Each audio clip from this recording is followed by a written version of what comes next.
आज होती दीपामावस्यासाठी म्हटलं की आपण संध्याकाळी पूजा करावी. मी दिवसभर काही तयारी केली नव्हती, पण संध्याकाळी म्हटलं त्याचं मुहूर्त आहे तर त्या टायमाला आपण आवरून घ्यावं.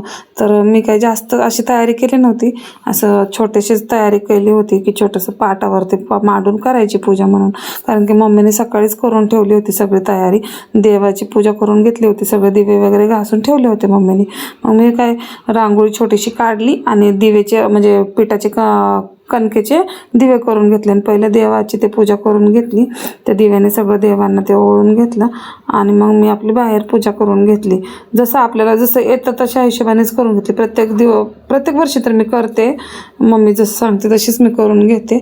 पण ह्या वेळेस मम्मीने काही सांगितलं पण नाही, म्हटलं आपण आपल्या मनानेच करावं. पण कशी झाली ते तर नक्की कमेंट करून सांगा मला. आणि अशा दिव्याने ह्या म्हणजे कणकेच्या दिव्याने मोठ्या दिव्यांना पण पूजा करून घेतली. आणि वेदांत पण आज किरकिर जास्तच करत होता, बरं नव्हतं वाटत त्याला म्हणून की मग तो माझ्या शेजारीच बसून राहिला होता.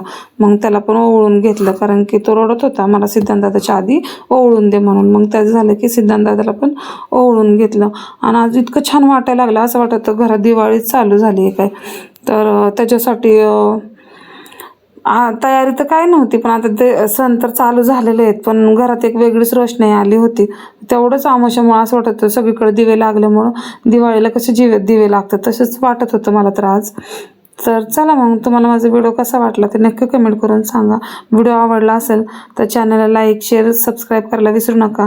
आणि बाय, भेटूया नवीन व्हिडिओमध्ये.